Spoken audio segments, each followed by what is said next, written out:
حبیبک خیر الخلق کلہم۔ الحمدللہ ثم الحمدللہ۔ اللہ رب العالمین کی بے حد و بے حساب حمد و ثنا کے بعد محبوب علیہ الصلوۃ والسلام کی ذات بابرکات اور بے حد و بے حساب درود و سلام کے بعد میرے نہایت ہی واجب الاحترام بزرگوں، دوستوں، سامعین و ناظرین، الحمدللہ اللہ رب العالمین کا یہ ہم مسلمانوں کے احسان ہے کہ اس پاک ذات نے ہمیں محبوب علیہ الصلوۃ والسلام کی امت میں پیدا فرمایا۔ قرآن کریم ہمارے لیے ضابطۂ حیات ہے۔ اللہ رب العالمین نے قرآن پاک کو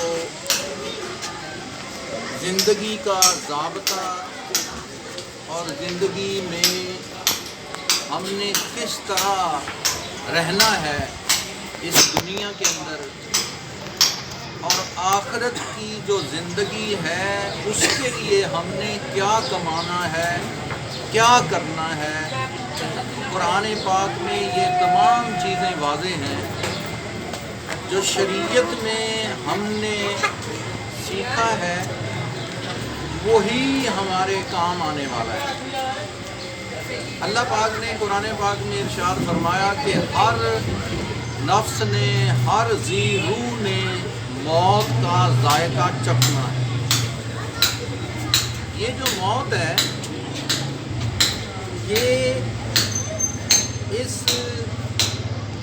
دنیاوی زندگی سے دوسری زندگی میں منتقل ہونے کا نام موت ہے۔ مرنے کے بعد ایک نیا جہان شروع ہوتا ہے۔ یہ موت فنا کا نام نہیں ہے۔ مرنے سے بندہ فنا نہیں ہو جاتا، یعنی ختم نہیں ہو جاتا بالکل۔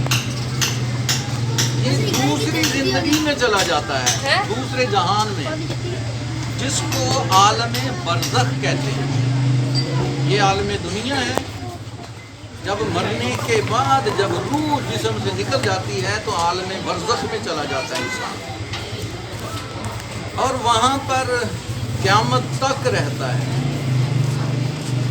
قیامت تک رہیں گے، اور جب قیامت آئے گی تو قیامت سے پہلے اللہ رب العالمین دوبارہ وہی روح جو ہمارے جسم میں تھی، جو ہماری روح ہے، یہی روح جو ایک دفعہ نکلے گی تو اس کے بعد قیامت کے دن دوبارہ یہ روح اسی جسم میں واپس ڈال دی جائے گی۔ اللہ کے حکم سے دوبارہ اسی جسم میں دوبارہ آئے گی، اور پھر دوبارہ زندہ کیا جائے گا۔ اللہ رب العالمین کی بارگاہ میں پیش ہوں گے اور تمام حساب و کتاب ہوگا۔ اس کو حشر کہتے ہیں۔ کیا کہتے ہیں؟ حشر۔ اب یہ جو عالم برزخ ہے، اس کے اندر انسان کے ساتھ اللہ رب العالمین کا نظام کیا ہوگا؟ جب ہم یہاں سے چلے جائیں گے تو عالم برزخ میں جب پہنچیں گے تو تب ہمارے جتنے بھی اعمال ہیں، عقائد ہیں، عقائد کے حوالے سے جو سوال ہونے ہیں، تو یہ سب سے پہلا جو برزخ کا معاملہ ہے وہاں پر عقائد کے حوالے سے سوال ہونے۔ جو باقی اعمال ہیں ہمارے، وہ قیامت کے دن حساب و کتاب ہوگا۔ وہ تمام اعمال کی وجہ سے ہمارے جو عقائد ہیں ان کے اوپر اثرات ہوں گے۔ اگر ہمارے اعمال اس دنیا میں محمد مصطفیٰ صلی اللہ علیہ وسلم کی محبت اور عشق کی وجہ سے ہوں گے تو ہمارے عقائد درست رہیں گے، اور قبر میں ہم جواب درست دے سکیں گے۔ اگر رسول اللہ صلی اللہ علیہ وسلم کی شان کے اندر رائی کے دانے سے بھی کم اگر کوئی شک شبہ ہوا تو پھر ہم قبر کے سوال و جواب میں ناکام ہو جائیں گے. یہ یاد رکھیں، قبر میں سوال و جواب کے اندر کامیابی کا دار و مدار محبوب علیہ السلام کی سچی محبت ہے. صرف زبان سے محبت نہیں، دل کے اندر بھی محبت ہو اور ہمارے اعمال سے، افعال سے، افکار سے، ہمارے قول سے، ہمارے فعل سے رسول اللہ صلی اللہ علیہ وسلم کی محبت کا اظہار ہوتا ہو.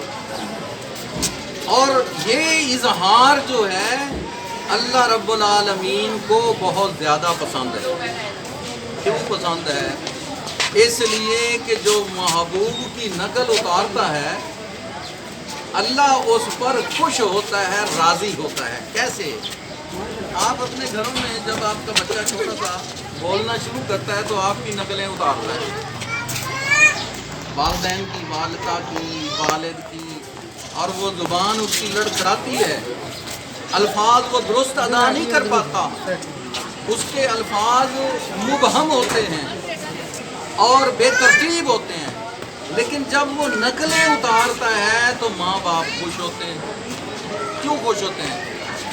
اس لیے خوش ہوتے ہیں کہ آج یہ نقلیں اتارنا اس نے شروع کیا ہے تو آئندہ یہ درست بھی ہو جائے گا. تو جب ہم رسول اللہ صلی اللہ علیہ وسلم کی سنتیں ادا کرتے ہیں تو اللہ راضی ہوتا ہے، اللہ خوش ہوتا ہے کہ میرے محبوب کی سنت پر جو میرے بندے عمل کرتے ہیں تو اس کا مطلب ہے کہ میرے محبوب کے ساتھ ان کی محبت ہے، یہ میرے محبوب سے محبت رکھنے والے ہیں. اگر محبت کے اندر کوئی کمی بیشی بھی ہو، پہلے تو ہونی نہیں چاہیے. اب سب کی محبت ایک جیسی تھوڑی ہوتی ہے. علماء کی محبت اور قسم کی ہوتی ہے، ان کا درجہ اور ہوتا ہے، ان کی شان اور ہوتی ہے. عوام کی جو محبت ہے وہ علماء کے ذریعے انہیں ملتی ہے، تو ان میں سمجھنے میں، عمل کرنے میں بہت فرق پڑ جاتا ہے. لیکن اگر دل میں تیقن ہو، ان کا یقین کامل ہو دل کے اندر، تو کمی بیشی بھی اللہ رب العالمین معاف فرما دیتا ہے. تو میرے دوستو، محبوب علیہ السلام کی سنت پر اگر ہم عمل کریں گے تو ہماری قبر بھی آسان ہوگی، قبر کے سوال و جواب میں بھی کامیابی ہوگی، عالم برزخ میں آرام سے وہ جو زندگی برزخ والی زندگی ہے وہ آرام سے گزرے گی. اور پھر محبوب علیہ السلام کی قبر کے اندر زیارت بھی نصیب ہوگی. اور قیامت کے دن اللہ رب العالمین اپنے پیارے حبیب کریم محمد مصطفیٰ صلی اللہ علیہ وسلم کے نالین مبارک میں ہمیں انشاءاللہ بخشش کے تاج سے نوازے گا. اور محبوب علیہ السلام کی محبت کے بغیر